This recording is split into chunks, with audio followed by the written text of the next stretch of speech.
Assalamualaikum warahmatullahi wabarakatuh. Halo pemirsa, apa kabar Anda hari ini? Beragam informasi akan kami sajikan di program Kabar Sumatera. Bersama saya Wanasari, inilah Kabar Sumatera selengkapnya.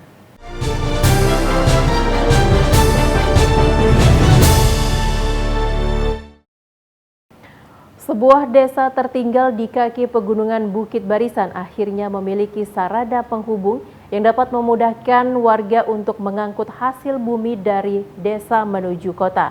Terwujudnya infrastruktur pembangunan jalan desa di wilayah terpencil di Kabupaten Dairi, Sumatera Utara ini menjadi bukti nyata hadirnya negara untuk meningkatkan kesejahteraan bagi masyarakat pedesaan di ujung negeri. Desa Sungai Raya, Kecamatan Si4 Nempu Hulu, merupakan salah satu wilayah terpencil yang ada di Kabupaten Dairi. Desa tertinggal yang berada di hamparan kaki pegunungan Bukit Barisan memiliki penduduk 698 kepala keluarga atau 3.100 jiwa.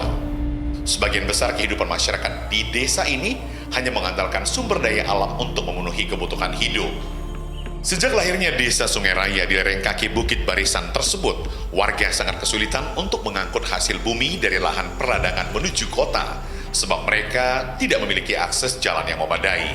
Bahkan selama ini hanya mengandalkan jalan setapak, dan mau tidak mau warga harus rela bertarung melewati terjalnya jalan perbukitan dan lembah demi membawa hasil kebun mereka agar bisa terjual menuju kota.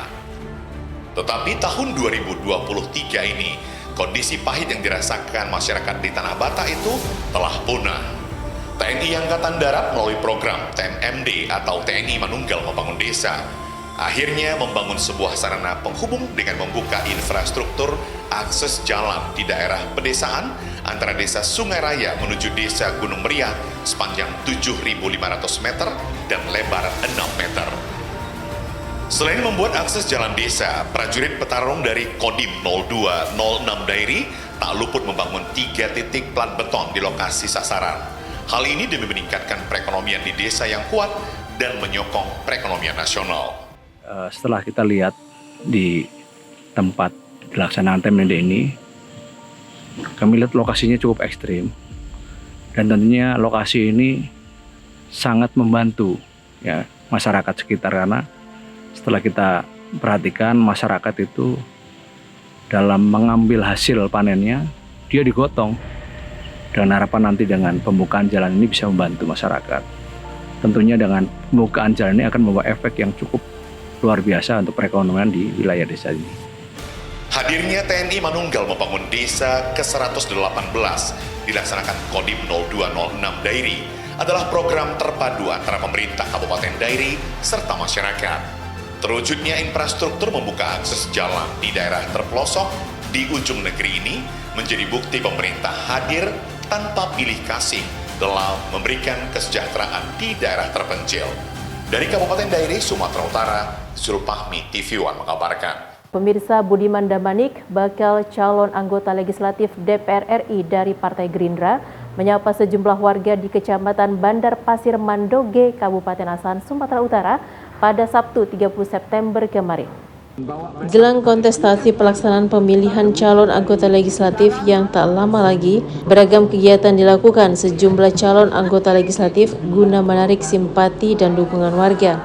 Seperti halnya yang dilakukan oleh Budiman Damanik, calon anggota DPR RI dari Partai Gerindra, ia menemui ratusan warga di Kecamatan Bandar Pasir Mandoge, Kabupaten Asahan, Sumatera Utara.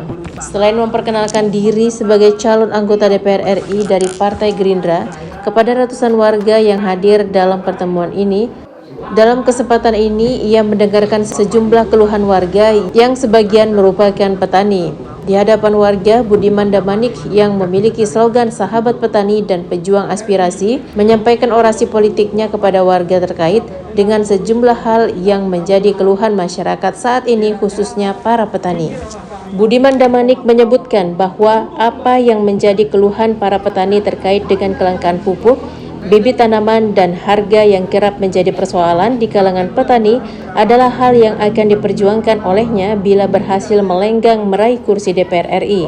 Selanjutnya, Budiman Damanik yang berlatar belakang pengusaha properti, perkebunan hingga peternakan ini juga menyampaikan bahwa ketersediaan pupuk subsidi dan lainnya adalah menjadi prioritas program kerjanya dalam membantu masyarakat petani. Para petani di sini mengeluh dengan kelangkaan bibit pupuk dan tata niaga hasil pertanian ketika mereka panen raya. Kita masyarakat sangat berharap pemerintah pusat hadir dalam hal ini untuk mengatasi masalah-masalah yang dihadapi masyarakat ini. Yang paling urgen untuk saat ini masalah di pupuk. Dengan adanya pupuk disubsidi dan disubsidi, ini rentan terjadi penyimpangan di level pelaksana di bawah. Kalau kami berharap pemerintah pusat sebaiknya pupuk itu disubsidi ada semua. Sahabat petani pejuang aspirasi, memang kita harus dengar keluhan apa sih masalah yang dihadapan petani ini. Karena ini sangat rentan. Yang paling penting di negara ini gimana ketahanan pangan. Usai melakukan silaturahmi kepada masyarakat di Kecamatan Mandoge, selanjutnya Budiman Damanik yang didampingi tokoh agama Harmaini El Hermawan dan rombongan kemudian menyambangi persulukan Serambi Babu Salam di Jawa Tengah, Hatonduan dan bertemu Tuan Guru Batak Syekh Dr. Haji Ahmad Saban Raja Guguk. Dari Asahan Simalungun, Daud Sitohang TV One mengabarkan. Badan Pengurus Cabang Himpunan Pengusaha Muda Indonesia atau BPC HIPMI Kota Medan menggelar debat kandidat calon Ketua Umum di Ballroom Focal Point Medan Rabu 27 September malam. Dua kandidat adu gagasan untuk merebut kepemimpinan BPC HIPMI Kota Medan periode 2023 sampai 2026. Badan Pengurus Cabang Himpunan Pengusaha Muda Indonesia BPC HIPMI Kota Medan menggelar debat kandidat calon Ketua Umum di Ballroom Focal Point Medan pada Rabu 27 September 2023. Dua kandidat adu gagasan untuk merebut kepemimpinan BPC HIPMI Kota Medan periode 2023-2026. Debat kandidat ini dihadiri oleh puluhan pendukung masing-masing kandidat, pengurus HIPMI Medan, dan mantan-mantan Ketua Umum HIPMI Medan, diantaranya Tengku Eri Nuradi yang merupakan mantan Gubernur Sumatera Utara, Dodi Tahir, Ketua Umum pertama HIPMI Medan periode 1992-1995, Hendra Arbi, Palaceta Subianto, dan juga Ketua Umum BPD HIPMI Sumut Ade Jona Prasetyo. Ada dua kandidat beradu gagasan pada kesempatan ini. Kandidat calon nomor 1 yakni Rial Syahputra dan kandidat calon nomor 2 Rahmat Paruhum Nasution. Pada debat kandidat dilakukan dalam 5 segmen, yakni segmen menyampaikan visi misi, pertanyaan kepada kedua calon seputar kolaborasi pembangunan perekonomian Kota Medan, kemudian pertanyaan 3 isu terkait kolaborasi pembangunan perekonomian Kota Medan melalui penguatan usaha mikro dan kecil, dan yang terakhir closing statement dari kedua calon. Ya, pada dasarnya kami melanjutkan kebijaksanaan dari mantu-mantu sebelumnya. Di sini ada kami beruntung, ada dari yang pertama sampai saya yang ke-9, dan saya beruntung pada zaman saya Ketum Jona menjadi Ketua Sumut, ya kami sinergi. Ini adalah tetap dengan hashtagnya kami bertanding untuk bersanding, karena di HIPMI adalah persaudaraan dan persahabatan. Ini hari kita lihat, karena ini hari dua calon yang maju adalah kader-kader terbaik HIPMI. Jadi kami selaku BPD akan langsung pertama senior, ada Pak Tengku Eri, ada Bang Dodi Tahir juga sebagai Ketua HIPMI Medan pertama, ada Umeda Arbi. Dari Medan, Sumatera Utara, Midalia Uzar, TV One mengabarkan. Bupati Deli Serdang Haji Asyari Tambunan melakukan kunjungan kerja sekaligus penandatanganan prasasti peresmian jalan dan jembatan di Kecamatan Pancur Batu dan Sibolangit Selasa 3 Oktober 2023. Bupati Deli Serdang Asyari Tambunan melakukan kunjungan kerja sekaligus penandatanganan prasasti peresmian jalan dan jembatan di Kecamatan Pancur Batu dan Sibolangit Selasa 3 Oktober 2023. Selama hampir 10 tahun jalannya pemerintahan, keberhasilan pembangunan infrastruktur berupa jalan dan jembatan yang dibangun di Deli Serdang bukan hanya upaya Bupati Deli Serdang Asyari Tambunan semata, tapi juga berkat kerjasama seluruh lapisan masyarakat yang terlibat di dalamnya secara langsung. Dengan keberhasilan yang dicapai itu menjadikan Deli Serdang sebagai salah satu kabupaten terbaik di Indonesia. Di sela-sela acara kunjungan kerja ini, Bupati juga melakukan penandatanganan prasasti peresmian jalan dan jembatan di Kecamatan Pancur Batu dan Sibolangit. Kami masyarakat desa Sugo, khususnya Dusun 2, Dusun 7 dan Dusun 3, mengucapkan terima kasih atas terlaksananya ini aspal, ya, Itu dulu jalan alternatif, sekarang sudah semakin maju. Kami mengucapkan terima kasih kepada pemerintah. Saya berharap sisa waktu yang masih ada pada saya sebelum saya akhirnya mengakhiri masa jabatan sebagai bupati, yang lebih kurang 1 bulan lagi masih bisa saya manfaatkan untuk berbuat sesuatu bagi kebaikan dan pemenuhan harapan masyarakat Sibolangit. Saya juga berharap barangkali jika ada hal-hal yang memang perlu dikerjakan namun belum bisa dikerjakan karena tidak didukung oleh anggaran 2023, barangkali itu bisa dilakukan melalui kegiatan di tahun 2024 yang APBD-nya sekarang sedang dalam proses penyusunan. Dari Deli Serdang, Sumatera Utara, tim TV One mengabarkan. Calon Bupati Tanah Karo Bobi Tarigan membuka open turnamen catur se-Kabupaten Karo. Kegiatan bergengsi ini memperebutkan total hadiah Rp45 juta dan diharapkan bisa menumbuhkan bibit-bibit pemain catur handal yang dapat mengharumkan nama daerah. Calon Bupati Tanah Karo Bobi Tarigan membuka open turnamen catur se-Kabupaten Karo. Kegiatan bergengsi ini memperebutkan total hadiah Rp45 juta dan diharapkan bisa menumbuhkan bibit-bibit pemain catur handal yang dapat mengharumkan nama daerah. Bobi Tarigan atau yang kerap disapa Botar mengatakan, Open Chess Turnamen yang diselenggarakan dengan hadiah puluhan juta rupiah ini digelar sederhana di Hotel Green Ori Brastagi selama 3 hari. Dalam Open Chess Turnamen yang dibuka untuk umum, pria, wanita, dan para pelajar se-Kabupaten Karo ini diikuti oleh ratusan peserta. Turnamen ini juga menjadi ajang untuk menggali potensi bibit-bibit muda pecatur Tanah Karo dan mengasah kemampuannya minimal mengasah mental bertanding. Turnamen catur Piala Bobi Tarigan hanya untuk pemain non-master dan tidak dipungut biaya pendaftaran. Namun peserta wajib mengikuti peraturan yang sudah ditetapkan panitia. Saya Bobi Tarigan yang berniat ikut di kancah Pilkada Kabupaten Karo 2024. Hari ini bertempat di Hotel Grand Ori Brastagi. Kita sedang mengadakan kompetisi catur ya Piala Botar Bobi Tarigan yang berlangsung selama 3 hari, tanggal 6, 7 sampai 8 hari Minggu final dengan hadiah yang lumayan fantastis ya. Dan juga ada berupa ya penghargaan buat peserta. Pesertanya ya hari ini sudah lumayan untuk mendaftar, ada sekitar ratusan orang ya. Dan juga dihadiri ada beberapa peserta dari perempuan. Wow, ini hari ini sangat fantastis ya. Karena rupanya bakat-bakat catur di Tanah Karo ini tidak hanya didominasi oleh kaum laki-laki. Jadi kaum perempuan juga hadir pada hari ini ya untuk mengikuti kompetisi catur Piala Botar. Nah, harapan saya dari kompetisi ini nanti akan muncul ya grandmaster baru ya yang bisa saya bawa nanti ke luar Tanah Karo untuk mengawangikan nama Tanah Karo di kancah internasional. Bobi berharap dari turnamen ini akan lahir atlet-atlet catur hebat dari Tanah Karo yang berprestasi dan dapat mengangkat nama Tanah Karo sebagai kabupaten yang telah melahirkan pemain catur di kelas nasional maupun internasional mendatang.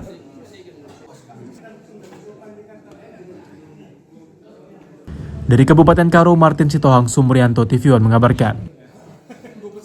Musyawarah Daerah Persatuan Perawat Nasional Indonesia atau PPNI di Kabupaten Nias Barat, Sumatera Utara berlangsung alot. Musda diwarnai dengan dugaan intimidasi kepada sejumlah perawat. Ratusan perawat di Kabupaten Nias Barat yang tergabung dalam organisasi profesi yakni Persatuan Perawat Nasional Indonesia gagal melakukan musda yang sudah jauh hari dipersiapkan. Sekelompok perawat yang diduga disusupi dan berhasil diintervensi oleh oknum pejabat di Nias Barat melakukan penolakan bahkan pengerusakan saat musda akan digelar di Hall Tokosa, Kecamatan Onolimbu, Kabupaten Nias Barat. Salah seorang peserta aksi merusak baliho musda hingga sempat ditegur dan diusir petugas karena melakukan aksi ilegal dalam acara resmi organisasi profesi tersebut. Sejumlah personel TNI Polri yang mengamankan lokasi musda sempat memediasi kericuhan agar musda segera dilakukan walau banyak peserta tak hadir karena adanya dugaan intimidasi. Salah seorang yang melakukan aksi penggagalan musda tersebut, Darniwati Mendrova, membantah jika adanya intimidasi kepada sejumlah peserta walau sebuah rekaman telepon dirinya sudah banyak beredar.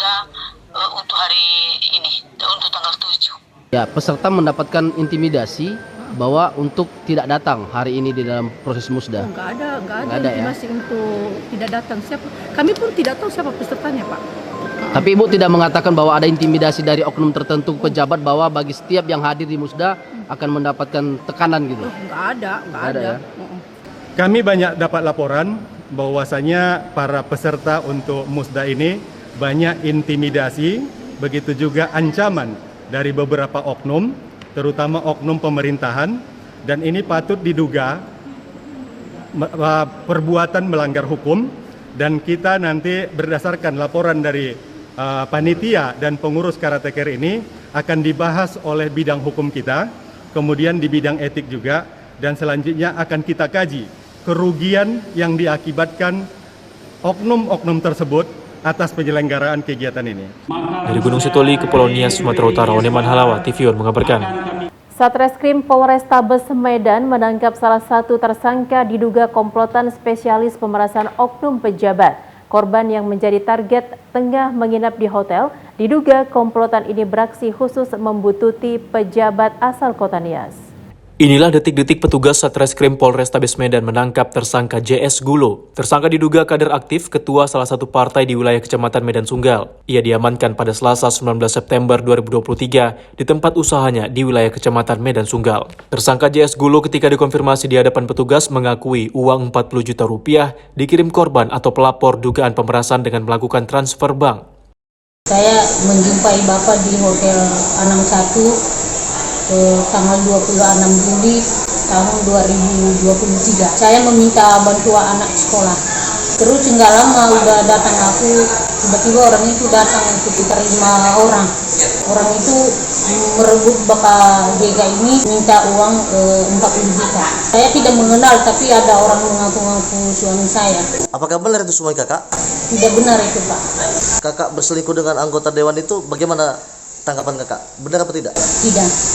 Jeffrey Panjaitan Esa, kuasa hukum Wakil Ketua DPRD Nias Utara, Nover Manzega menjelaskan, kasus ini sebelumnya sempat viral dan diduga ada pemanfaatan D. Boruhulu yang meminta bantuan dana sekolah ke Nover Manzega. Kita sangat mengapresiasi yang berhasil mengamankan salah seorang pelaku terduga pemerasan anggota DPRD Nias Utara, dan kita juga berharap di Polrestabes Medan agar segera menangkap terduga pelaku lainnya yang berkomplotan dengan JS ini, agar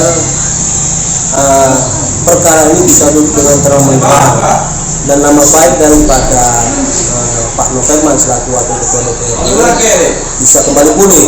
Dari Medan, Sumatera Utara, Yoga Syaputra, TVON mengabarkan.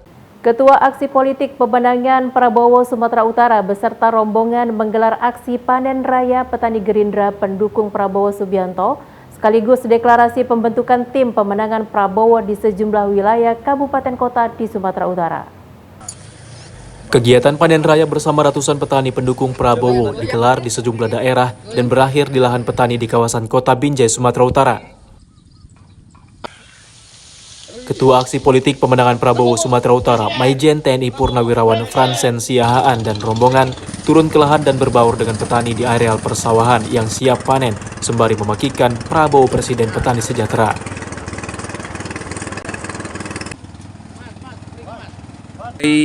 Ketua Tim Aksi Politik Pemenangan Prabowo di Provinsi Sumatera Utara bersama seluruh petani yang ditemani oleh Koalisi Indonesia Maju dari Gerindra, Demokrat, maupun dari Golkar, dan juga perwakilan dari PBB untuk bersama-sama melakukan panen raya. Di mana panen raya ini salah satu program Prabowo untuk meningkatkan kesejahteraan petani. Bapak Mayor Jenderal TNI Purnawirawan. Usai menggelar panen raya bersama petani Gerindra dan koalisi partai pendukung diantaranya Partai Demokrat dan Golkar, Kegiatan deklarasi pembentukan tim pemenangan Prabowo Subianto pun digelar untuk berjuang di kota Binjai, Sumatera Utara.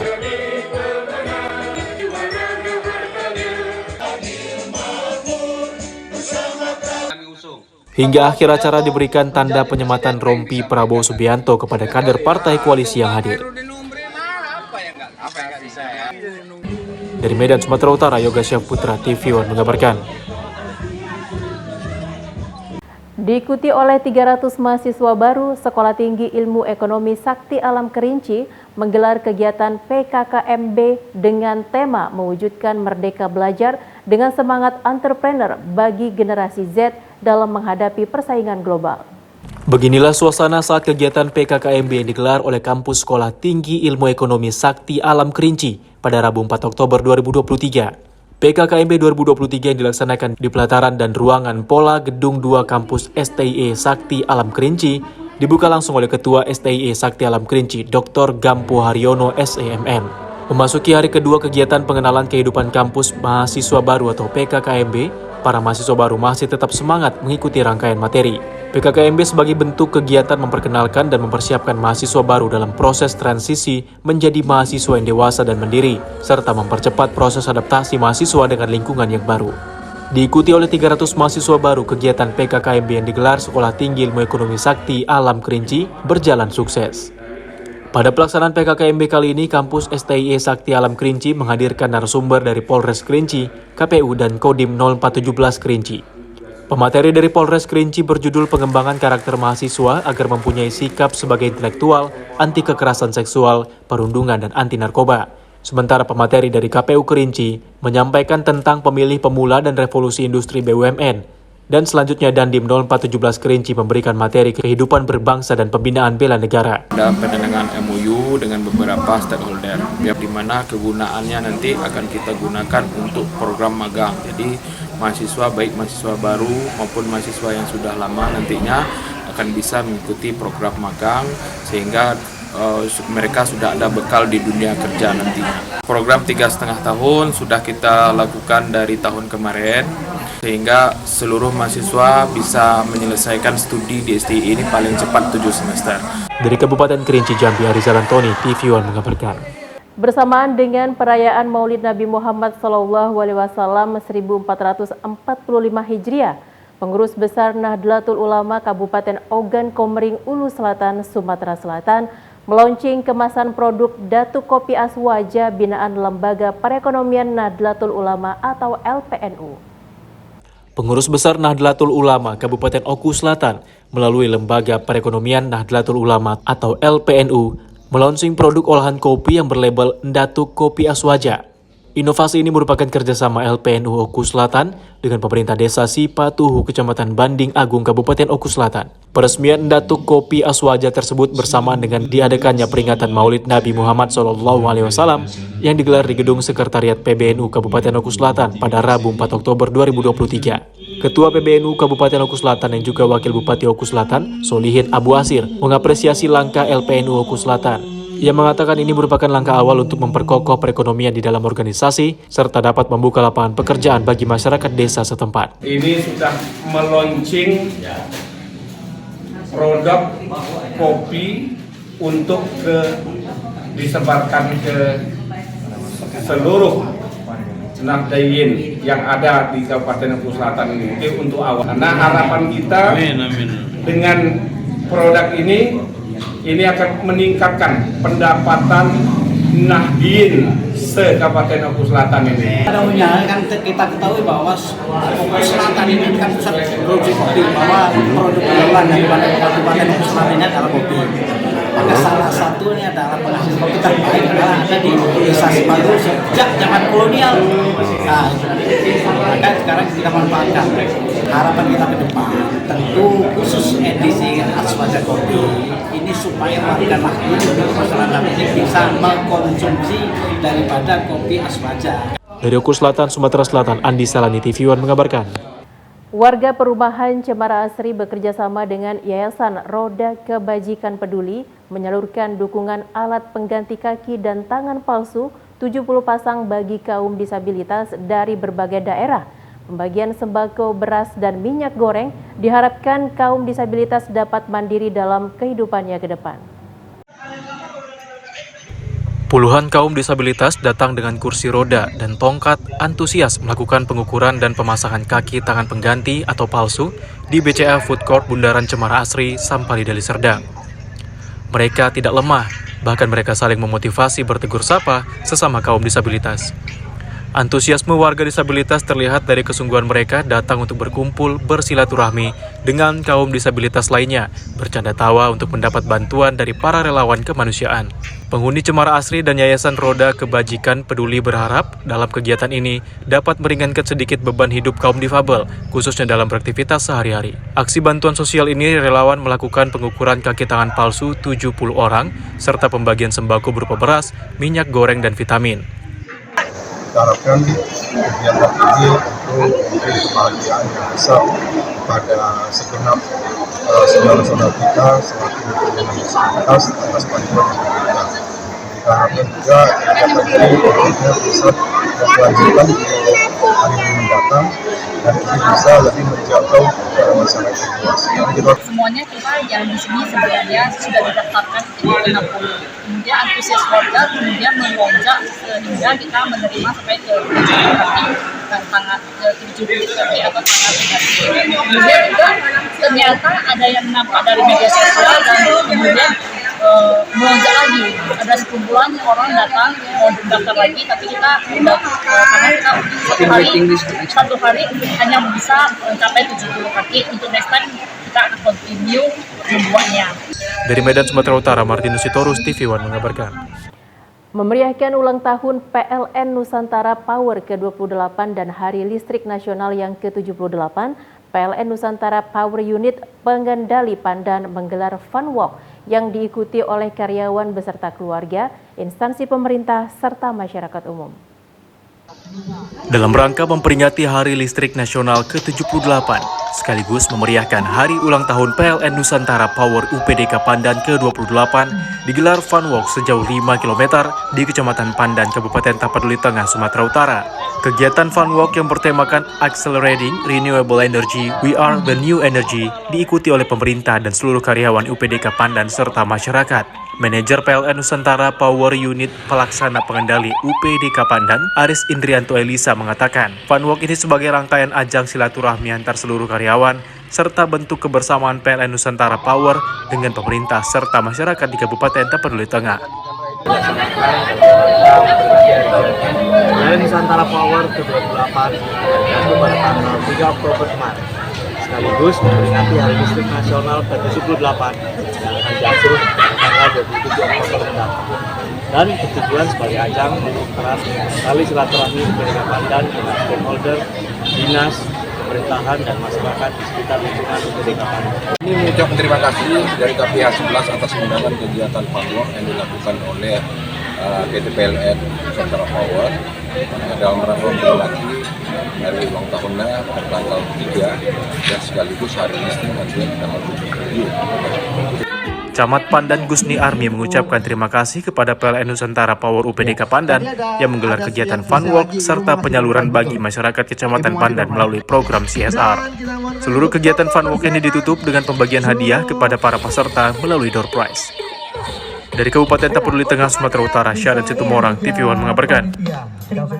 Informasi tadi sekaligus menutup program Kabar Sumatera. Jangan lupa update berita terkini lainnya di kanal tv1news.com. Saya Wak Nasari dan seluruh kerabat kerja yang bertugas mengucapkan terima kasih. Assalamualaikum warahmatullahi wabarakatuh dan sampai jumpa.